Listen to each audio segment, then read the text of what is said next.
welcome to today's episode of Bump to Business Owner. I am your host, Caroline Marshall, and today it is my great pleasure to welcome Saasha Celestial-One.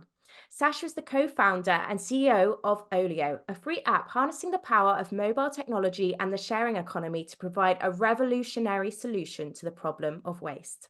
OLIO is growing quickly, empowered by 100K plus volunteers.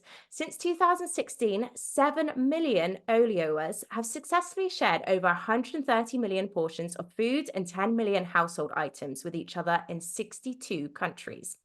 Before Olio, Saasha founded London's first pay-as-you-go high street childcare provider, and prior to that, she spent 13 years at Morgan Stanley, McKinsey, and American Express. Not only was Saasha named one of the UK's coolest female founders by Business Insider, but she also has an MBA from Stanford, is a mum to 11-year-old Nolan, and is a proud daughter of hippie entrepreneurs. Welcome, Saasha. Thank you so much. Wow, what a bio you have there. Thanks for having me. Yeah, I tried to cram it all into 120 words. Well, no, that's perfect. I mean, there's so much more we could probably say about you and your achievements. So that's why I'm so excited to have this chat today. I love kind of starting these off with hearing about women and mums who are out there making change. You have such an interesting career path that led to that. So we'll go on about your personal background and how it led to Olio as well. But you were kind of in the opposite of the industry you're in now. So tell us a bit about why you ended up in that career, and was it motherhood that kind of took you out, or would you have always come out of it? It was. I mean, maybe just indulge me, and I'll have to take a step backwards because in many ways, for me, Olio is coming full circle to sort of the values and interests with which I was raised, but then I had to go away to come back, if that makes any sense. So I grew up in Iowa, in sort of the middle of nowhere, America. And my parents were and are sort of hardcore hippies, but it is very much farming land. It's Trump country. And we were sort of the odd ones out. And they were also entrepreneurs. They started a wholesale natural foods cooperative. And for the first half of my childhood, it didn't make any money at all. And I really identified as being poor, quite frankly. And it was my job to help my mom, as the oldest of 6 children, make ends meet. And she had so many different side hustles. One, for example, they all included sort of scavenging and basically collecting things that other people had thrown away and finding a way to upcycle them, resell them. One example I tell often, just because it's very illustrative, is that on Fridays we used to go to the plant nursery, and I'd climb into the dumpster and I'd take out all of the broken plants, and then we would bring them home.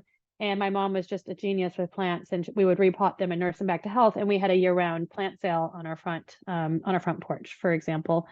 And as a kid, I just found this all very embarrassing. And I sort of looked at people with normal jobs and thought that there must be an easier way. And I sort of my rebellion was to study really hard, do really well in school, like go off to university and just pursue a very safe, risk-averse, financially secure career path, which is what led me to investment banking and management consulting and going to business school. And I was really looking for that financial and professional security that I saw my mom struggling with as I was growing up. And I wanted to sort of secure that for myself. But then when I was on maternity leave with my son, who's now 11, I had been in a job at American Express. I was managing 11 Northern European markets. I was traveling every week. I really enjoyed it at the time. But whilst I was on maternity leave, I received a promotion because there had been a reorganization. And the promotion would have involved even more travel. And I was in a relationship with my son's father, who's now my ex-husband, and he wasn't very supportive. And I just could not get my head around how I was going to be gone 2 or 3 nights a week and manage childcare. And I ended up deciding that it was more important for me to spend time with my son and to do something different. And I got inspired to quit and start my creche, which was the business I opened before Olio, because whilst I was going through this sort of crisis of identity, I was spending a lot of time at the local gym where they had a creche, and you could have up to 2 free hours of childcare a day as long as you stayed on the premises. So I'd do like a 20-minute workout, and then I'd hang out and read, have a coffee. And I noticed that there were a lot of other people doing the same thing. And I got the idea to open a creche that provided flexible short-term nursery quality care, but outside of the gym. So pay as you go, high quality care, um, but no commitment. So great for people who need ad hoc support, people who work shifts, just generally anyone who needs flexible childcare. And so I took the creche manager from that creche with me, and we went around the corner and we opened up exactly what I just described, and it was pretty much um, you know, full almost instantly. Within 6 months, we were breaking even. And at that point, I realized that whilst I had solved my own childcare problem and I still got to spend all this quality time with my child, I was much more ambitious than that. And I wanted to do something bigger. And I'd always been, due to my upbringing, really passionate about the environment, whether my parents did manage to instill something in me. And my best friend and co-founder, Tessa, I'd met at business school back 20 years ago now, she was at a similar crossroads in her life, and we really put our heads together and actively started looking for a problem that we could solve to help the environment, leveraging our collective skills and responsibilities. And that's how we came up with Olio back in 2015. So it's a very long-winded way of saying, yes, in some ways, motherhood did inspire me to take the leap from the cushy corporate world, which also put loads of demands on me from a time perspective. And I just wasn't willing to make those sacrifices. I sort of wanted to have it all. I would just add that the way I got my head around being able to make that jump is I realized that if I basically cut all discretionary spending from my budget, like pretty much down to bare minimum, that's how I would be able to make my savings last a good 18, 24 months and give me the freedom and space to figure out what I wanted to do. And that was back in 2013. And I haven't bought, for example, new clothes since then, with the exception of underwear, socks, bras, and sportswear. So there are that was a choice that was born out of necessity, but actually gets me lots of kudos in the eco world because I don't buy anything brand new. Anyway. Wow, there's so much to touch on that. I have to say I had a massive smile because that gym I know with the 2-hour crash, I basically joined with my second child when I needed to do bits of work on my business to have a business to come back to after him. Yeah. So I was like, yep, hard relate on using that gym crash. Yeah. There's a lot of us business owners there if we can afford it because it's not the cheapest. So thank you so much for sharing all of that. And that is great to hear about because actually that was like one of my first thoughts, considering you said you went into the corporate world for money, safety, you wanted the opposite of your upbringing. And then going into businesshood is also, again, the opposite of that and doing it when you're a mother and what you were brought up with. Well, you can now reflect on it and you're very proud of that childhood. Obviously, you went through your rebellion stage where you felt differently. So how did it look like? What did it feel like for you cutting back so much to be able to afford to not go back to work like that? It felt like freedom, honestly. Like when I really looked at what was causing me anxiety, I'm a relatively risk-averse person. And what was sort of stressing me out, a lot of it was financial obligations. And I realized that a lot of my financial obligations were choices or contracts that I'd made with myself, right? Like I will get a manicure, pedicure every 4 weeks. I will get my highlights done. Like I had a list of things that I thought were non-negotiables, and actually that was a arbitrary sort of decision that I had made. And I was spending. I've always been like financially, I've never sort of spent beyond my means, but I was earning a decent salary and I was spending most of it except for what I sort of saved. So whereas I realized I just didn't need to do that, and that was a hugely freeing moment for me. I felt like I could sort of I don't know, like I can remember now how exciting it felt to be at the beginning of what I knew could be a 2-year career break, right? To really sort of explore, experiment, do something different. It was hugely exciting. I'm still excited thinking about it, and I encourage anyone who's got those leanings but doesn't feel like they can, you don't need to go into debt, you don't need to take out a high interest rate credit card loan. You can, for most people, not everyone, like you could probably get access to capital in your own life if you just take a look at what you're spending your discretionary income on. Such great wisdom to share upon, because it's even things like I reflect back when I thought in my first pregnancy wellness was getting a massage, and I'd spend money on things I couldn't afford, and then I realized those massages, it's a nice luxury, don't get me wrong, I still got enjoy one a every massage. single week for years. Friday 4 o'clock, checked out. I used to get a massage. I love massages. Yeah, there's my one that's your go-to. thing. Oh, Yeah, but it's also kind of realizing that that wasn't necessarily actually making me feel better, and also mm, making cost areas stressful, and yeah, realizing what does actually make me feel better. And it's not always things that cost money. that's true. Going for a walk, or like I just love sort of I've got really got maybe now that I'm a bit older, I'm in my sort of mid 40s, but like meeting a friend to going for an hour walk with, Yeah. like a cup of coffee in my thermos, I've realized is hugely enjoyable. Um, as opposed to sort of like going for a glass of wine at the end of the day. Not that I still don't enjoy that, but yeah, you can make swaps, and Yeah. save money and still feel good and connect with Do people, less of etc. that and more of those kind of things. Yeah. That's such good advice. And so how did it look when you got on this idea of the crash? You said you took the guy from the crash that you were going to help you with it, which is genius. Yeah. So he knew all the local moms, and everyone adored him and trusted him. But he was also just an ambitious and creative guy. And so yeah, so I persuaded him. I gave him he had some equity in the business, but the main thing is that he just basically was considered a safe pair of hands so it was really easy then to convince the local parents to try out our business. Amazing. And so when I think about it, and I think, the state of childcare in this country, and what I keep getting told, and, even from people like my child's nursery, is actually really expensive to run a nursery and things. So was it a profitable business long run, that It one? was profitable. Yeah, so I actually brought two friends with me, one whose family is in construction and real estate, and she understood how to fit out the premise and deal with all that side of it, commercial real estate, which I didn't understand.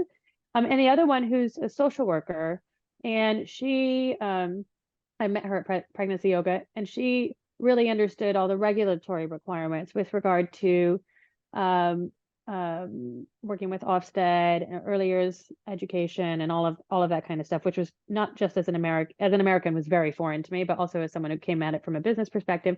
And I was the CEO, and I looked after basically business and staffing and all of that. Um, it's certainly no one's going to get rich in Yeah. childcare. And I did have visions of opening sort of like multiple premises across different high streets and different villages across London, because I do think there's a huge demand for short-term flexible, relatively affordable care. But yeah, it is challenging because you've got a lot of fixed costs, um, and it's an asset utilization model. But then you need to be operating with all different kinds of crazy ratios. And by crazy, I mean I know they're designed to keep children safe and well looked after, but it's very complicated. And Mm. you got like everything from who can go to the bathroom at what time and how many staff are left with how many different aged children. And it is actually quite a difficult thing it's very, very, very regulated, and for a reason. But because people who have lots of income can just afford to pay for a nanny, and people who Yeah. don't have a lot of income, like generally won't pay for additional childcare. It's just a tricky one. So we had to do all kinds of supplementary things, like we did birthday parties. Birthday parties can be very lucrative. Um, I I can spent imagine. Yeah. way too many Saturdays doing birthday parties myself. Um, and I'm trying to remember. It was a while ago. It was Yeah. open for 5 years. We had a 5-year commercial lease. We ended up not renewing the lease for a variety of reasons. But really, the main thing about the crash for me is that, I mean, the crash was literally 3 minutes walk from my house. So I was in and out of there the whole time. I wasn't there on a daily basis. But what I really benefited from was um like peace of mind. I took, my son was there all the time.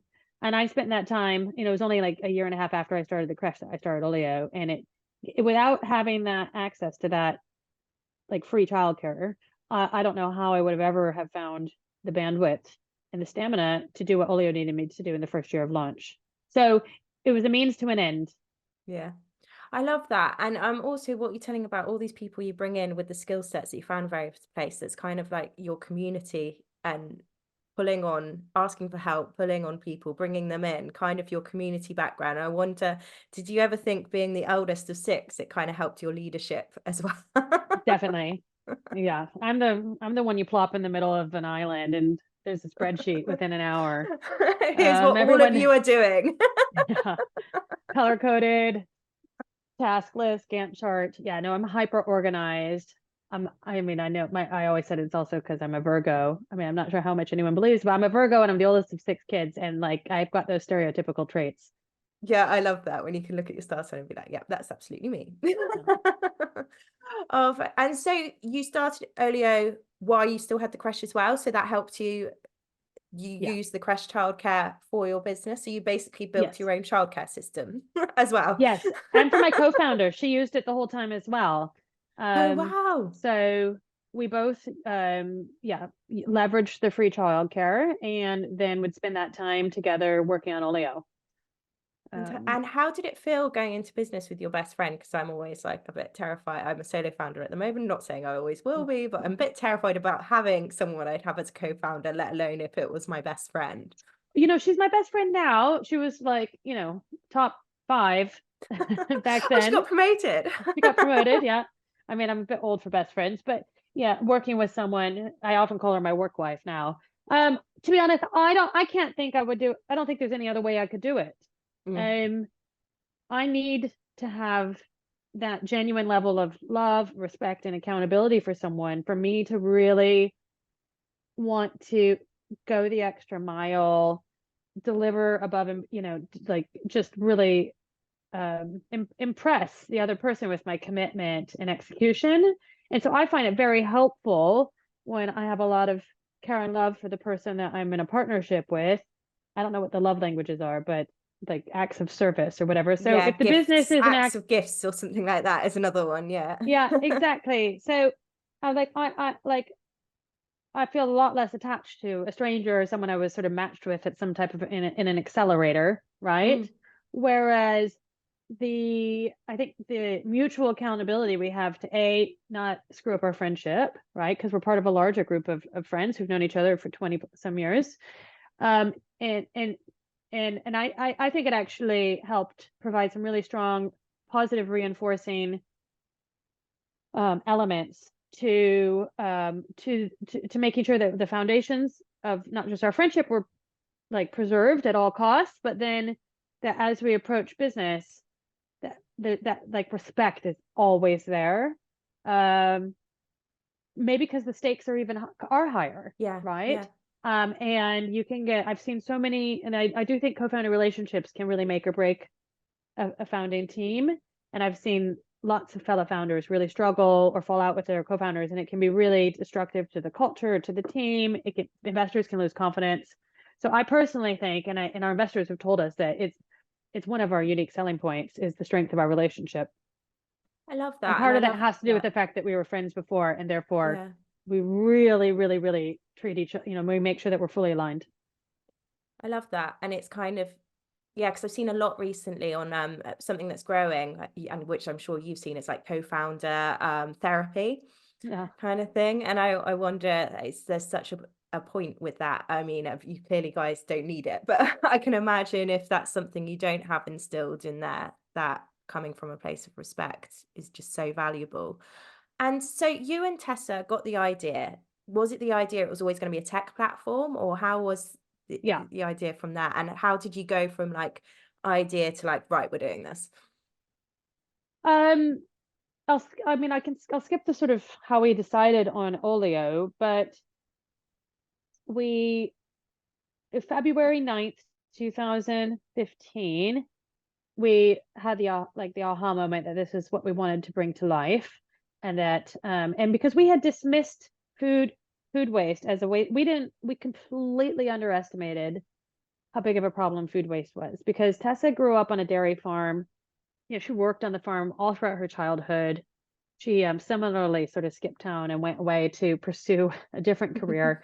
But she also, at a young age, she learned, that nothing of value should go to waste, just like I did. And when we realized that $1.2 trillion, or about 35 to 40% of the world's, that's per year, food that's grown is never eaten, like we were totally mind blown, because it's just such a level of inefficiency and waste that we had no idea existed. I mean, obviously you see plate waste, especially at restaurants, but we totally didn't understand the food waste landscape. But when we realized how big it was, we also realized that meant that there's opportunity, right? Inefficiency in a market is opportunity for entrepreneurs to come out, solve the inefficiency, capture part of the value for themselves.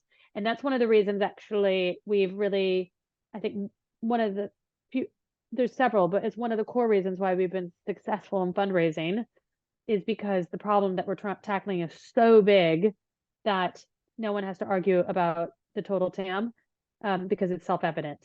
But long story short is that we decided to launch this in February, and we knew that to build a neighbor-to-neighbor platform where people were giving away food, that we'd have, in order to get the best outcome, we'd have to launch in the summer when there are allotments and farmers markets and people are happy to go walk 15 minutes to their neighbor's house, as opposed to the middle of January like it is now, where it's sort of gray and miserable and people don't want to, in theory, go out and about. It And makes so such that sense. gave, I probably wouldn't have thought of. yeah. And so it was actually 5 months to the day when we launched. That was July 9th. And during that time, we had to find a tech provider, we had to do a proof of concept. But most importantly is we needed to get the sort of initial users signed up to the app. And that was just old-fashioned, standing on the street corner talking to people for the most part. Actually, it was a bit of a combination. So, OLIO is an app that connects anyone who's got surplus food or household items. They can give those away easily and safely to a neighbor nearby who, by listing it on the app, they come around, they pick it up.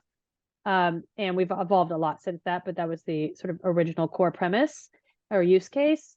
And that meant that we needed to have a density of people who had the app so that supply, which is surplus food, most of the time it's perishable, and demand were within efficient distance of each other to facilitate a transaction, which is a successful share. So we sort of cordoned off about 5 postcodes in North London, sort of around where I live and where Tessa was living at the time. And we just saturated that area with every sort of thing you could imagine on no budget. So we would go to the local greengrocers or any shop at the end of the day. We'd say, what food are you throwing out today? And they'd give us lots of food. And then we would go straight out, set up a little table in front of the tube or the bus stop or wherever. We put the food there because it's still edible, right? It just only has a few more hours left on it. And we hand it out to people and stop passerbys and take their names and everything. And then on top of that, we also, we hand delivered 10,000 letters through people's letterboxes, which took a long time, and sending them to a website where they could pre-register. I currently belong to 700 Facebook groups. Now all of those are all around the world or all around the UK. But at the time I probably joined, 50 or 60 in North London. And so just all of the kind of put up posters, whatever. So when we launched in July, we had, I think, 2,200 people who had given us their email address and said they wanted to be notified. And as part of that process, we'd also identified 30 people who said, oh my God, this is the most amazing idea ever. How can I help? And they were our first ambassadors, our first volunteers. And when we sort of flipped the switch and sent an email to everyone and said, right, today's the day you can download the app, we had those volunteers on standby to basically be the invisible hand of the marketplace and help when they could see that someone was trying to give something away, but it was going unrequested. They would, of course, anonymously say, oh, that looks great. I'll come around and get your spare zucchini from your allotment or courgette or whatever. And vice versa, we gave them all, I think, £20 a week for 4 weeks to basically buy stuff to list things. And that's how we got the flywheel spinning. And we also put up posters everywhere. I'm getting sidetracked here. I'm going down memory lane. But yes, does that answer your question? What was the question again? I love that because that's showing like the amount of work that goes in, the people work to make an app work. It is just quite insane there. I think that's the app quite incredible. is a glorified WhatsApp group. Like our proof of concept was just a WhatsApp group, right? You can send, in a WhatsApp, you can send your contact, you can send your live location. We can't even send live location. I mean, the 90%. One day when you have WhatsApp budget. Yeah. I don't want to be dismissive to our engineering product talent on our team. Like it could not exist without them. But an app with no, like you can hold the app's the party, but a party is not the party without the guests. And OLIO doesn't exist without the community of people who choose to meet face to face in real life, currently 1.2 million times a month, to exchange something that would have otherwise have gone to waste. And that's the impact that we're having, not just in preventing that stuff from going to waste. I'm not even going to get into what happens to food when it goes to landfill, but also just connecting people in real life, leveraging technology so people make friends, people support each other. You know, it's really about IRL as well, strengthening communities. Need a relationship to start through it, and then you can have that as a case study as well. Like, We have dozens. We've had marriages, you proposals. excellent. Yeah. Yeah. Like-minded people meeting through Olio. It's great. Yeah. And I love that so much. And that's a kind of a really good point though, because it's always been first based on neighbor to neighbor, people sharing. Mm. Did you consider going down businesses sharing route, or is there a lot of, I'm saying this because basically I used to be a host at a massive football stadium in the club areas. There was so much food. And Yep. this club supported third world charities and third world countries and trying to feed them. But then there was all this food at the end of the day, and they wouldn't even give it to us because of red tape around it saying they can't. So that food would have gone to landfill. Is Yeah. that So that's how something you we knew? monetize. That's it's a good segue. So I mean, any business could use the app themselves to give things away if they wanted, and would advertise the listings to local people. But about 6 years ago, 5 years ago, and we're almost 9 years now. Wow. We started this program called the Food Waste Heroes program. So we've got two types of volunteers. We've got just about 60,000, I think 57,000 ambassadors who, and they're all unpaid, but those ambassadors are out there spreading the word about Olio in their local community, handing out flyers, basically building up the demand, quote unquote, side of the equation. And then Food Waste Heroes, we've got over 100,000 of those. Those are helping get access to the supply side of the equation. And by supply, I mean food that's donated by business, sports stadiums. We collect from loads of sports stadiums, and offices, hospitals, schools.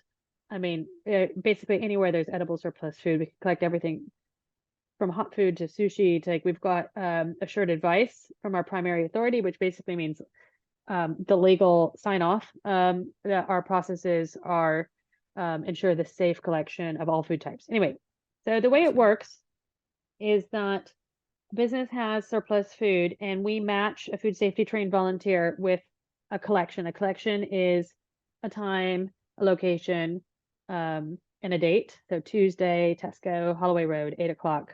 And the volunteer goes, they show their badge, they take all the food that would have been thrown away, take it straight home, and then they add it on the app and they give it away to their neighbors. And so that process, which is a collection, we do last month, I think 128,000. That was in November, more in December, collections, which is about more than 3 million meals a month that are donated and then given away for free to the community. Now, the volunteers are individuals who are giving food away from their house, right? They have to store it safely, et cetera, et cetera. But when they're giving it away, they're giving it away in the capacity as a registered volunteer, not as an individual. So we can track and it's all traceable back to the business because they want to have that impact data, and then they pay per collection. So that's how we earn revenue. But coming back to your original question, it's still a neighbor to neighbor, like it's an individual living in a community, sharing with other individuals in the community, even though the source of the food, they're the intermediary between the business that donated it and the individual that receives it and shares it with their family. Thank you for explaining that. That was really helpful to understand how it works from the business level and not just the neighbor to neighbor. And so I'm going to circle back also because I feel like we do need to talk about fundraising a little. You bootstrapped for the first 9 months, and you said because there is such a market for Olio that was investment hard to get, or like how did it feel, especially as two mothers going out there to get it, which can have its disadvantages in our world, sadly. There's how it felt, and then there's how it looks on the outside in. Oh, I like this. How it felt was like, we hate fundraising. It's horrible, absolutely horrible. For every one yes, there's 100 rejections, right? And two women trying to save the planet, two moms on a mission. isn't everyone's cup of tea. I've got asked if we're actually a charity, or if we, more than a million times, all the time. People don't understand what we're trying to do. I mean, we had loads of male investors say things like, well, I'd have to check with my cleaner about our food waste. Like people just, it was no one enjoys fundraising. And we didn't enjoy it either. Um, that said, we were really, really successful. And I think, we're definitely in the top 10 in terms of all-time capital raised by females in the UK. There's an FT Well done. list that came out last year or the year before. I don't remember what number we are, maybe 9 or 8 or something like that. Because we raised a lot of money. We've raised over 50 million pounds, dollars, I don't know, pounds, I think. And so we have been successful. But of course, going through it, it always felt like the stakes were really high and that it might fall apart and collapse anytime. Now, what I would say is that the more money you raise, the easier it is to raise money. So there is this self-fulfilling prophecy that happens. So getting the last round, we didn't even ask for it. It came to us. Oh, You know what wow. I mean? Like we Yeah. were approached at a time when we had more money in the bank than we needed. So And that was excitement also had been built basically for you. what? Excitement had been built. Excitement. People wanted to be part of the Olio journey. And this is 2021 when zero interest rate environment, like coming out of the pandemic, like cash everywhere, everyone's investing in rapid delivery, and just no one cared about making money. It was just growth, growth, growth at all costs. And we were really lucky that we were able to sort of jump on, ride that wave. We rode that wave. We raised a lot of money. We spent a lot of money, had to let go of a lot of the team. Last year, we had to let go of 35 people, about a third of the team. And now we're like back in a steady state that's like feels a lot more comfortable for both Tess and I, because actually during that time, it felt very wasteful. And it felt like we had sort of swept up in this rush. Now, I feel bad. Like I can't really complain about having raised so much money that like it's just not a sympathetic problem. And so I don't expect anyone to sympathize, especially if you've got audience members who have been struggling to raise, especially in this environment where I know for a fact it's a lot harder and the criteria is a lot stricter. So I don't think that I know we wouldn't have been able to raise the amount of capital that we did in this current environment, and people would be judging our business model with a very sort of through a different lens. Yeah. So it's a nuanced Good to have answer. that awareness, but also celebrate what you did. And I think, and thank you for touching on 2023 and the lows, because that's something I'm increasingly hearing more from female or just founders in general, is that like they might have experienced a high during COVID or just after, and then it was like 2023 was a very strange year for a lot of businesses. Yeah, it was. And I think Elon Musk had a lot to do with it. He went Okay. into Twitter, laid off 80% of the workforce. Yeah. Twitter didn't break.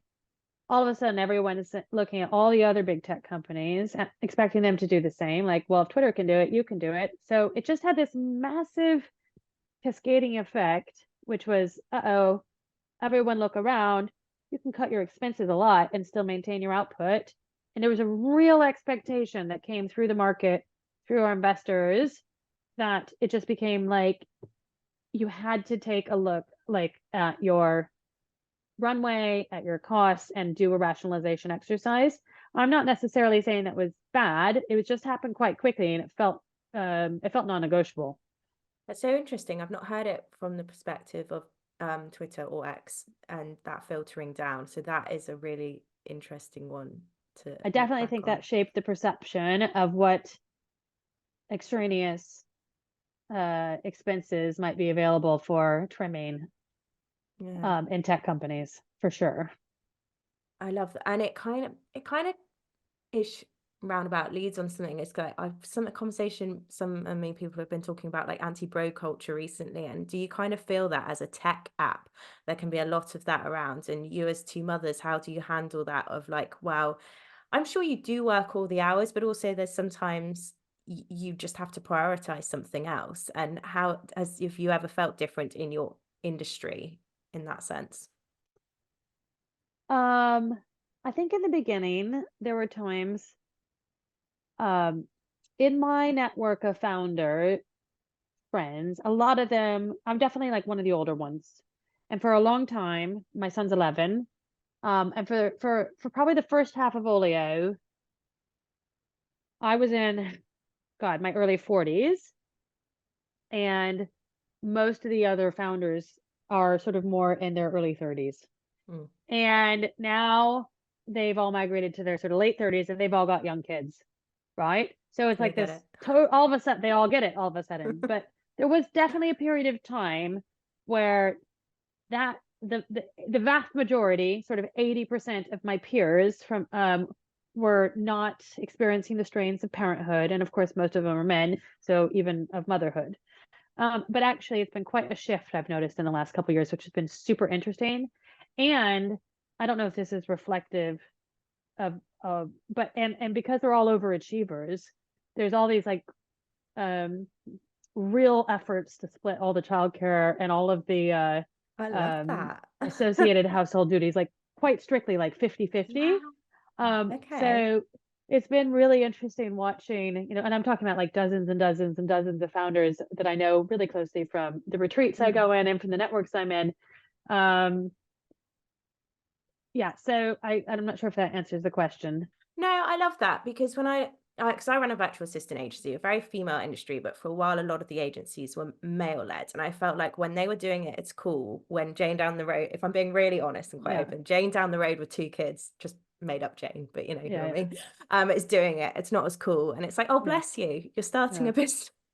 yeah, But yeah, it's that gives me some positive yeah, hope. Maybe yeah, that might change. Hopefully, yeah, that would be nice. Or maybe that's my own insecurities as well, which I yeah, can work on another time. But yeah. it's just it's I feel I'm not alone in feeling this when I speak to other female founders in my industry. Of course, yeah, no, absolutely. I mean, there's definitely a lot of it's like psychology, and some of it's like externally driven because that's just the reality, and it's not always, very rarely is it gender parity in an experience. Mm, But then also I think there is some of it that's driven, like, can be driven internally mm, when our imposter's on our shoulder. Um, and also because we were all culturally social, we've been socialized as young women and girls ourselves, growing up in a society with expectations about what being a good mother means or doesn't mean, and what that actually, especially, like, I often feel like if you're going to be a good mother and you're going to be the woman that has it all and the girl boss and do it all, like, it's just not enough hours in no, a day. You'll go, and yeah, you're gonna you're not going fall. to be any fun to hang around with either. So That's definitely true. You're not going to be fun if you're yeah, doing all those things. I yeah. can relate to that. So I just say, like, you lean into the chaos and like wear it like a badge of honor. And I Yeah. think the best thing you can do, your kids can see, is like, you role modeling resilience and like having fun, Mm. and not being super stressed by everything as well. Yeah, and that's so great because we've got to wrap up soon. And that Yeah. actually really leads into like what has been your favorite part of being a founder so far and starting Olio? Oh goodness, I mean, it's definitely 100% the impact on the individual's lives. Olio is amazing because there's tens of thousands, actually millions of people who have benefited from the free food and household items, and relationships and all of that good stuff, that the sense of mental health or purpose from volunteering that's come through Olio. And when I really want to pick me up, I just go in the app. I go to the forum, which is a sort of news feed, and one of the categories you can filter for is called Olio Love. And every day there's dozens of people saying, like, if it weren't for Olio, I was depressed, I hadn't left my house, my mother passed away, I was in a real funk, and then I decided to become a volunteer and I found purpose again. Or I've been made homeless and I've been sleeping in a car with my children, and I just want to thank Anne from Nelson Road, who helped me get access to this and to this and gave us enough food. And like, basically seeing the community come together and how the app is facilitating, um, like, human goodness, Yeah. is just makes me feel really like it makes everything worthwhile. And so, just like anything, you can look at big stats or charts or Mm. wish that we were having like bigger impact, but it's the individual human stories that I find hugely motivational and inspiring. And I know it's the same way for the whole team as well. Well, that's giving me goosebumps. It's kind of like that connection you're bringing other human beings, which I think we can all agree is definitely needed more in this world. So I mean, Yeah. that's just amazing. You're doing it in a way with Olio. So thank you. You're Um, welcome. And I hope everyone gets a chance to experience the Olio magic themselves by giving something away on the app. yes, please. And so where can people find you? Where can they download the app and make sure they are there and even sign up as a volunteer? How does that work? It's super easy. I mean, obviously on the website, which is just olioapp.com, OLIO, get involved is there as a section. But I mean, I would just download the app either in the App Store or Google Play. It's pretty self-explanatory, and we will certainly take you on a journey whereby you feel inspired to have a declutter, give something away, make someone's day, and potentially volunteer as well. Wonderful. Well, thank you so much, Sasha, and thank you for all you guys are doing. I can't wait to hear more about your growth and the stories that come from it and more Olio marriages, hopefully. I No, love that. That was great. thank you for having me on your podcast. Thank you so much.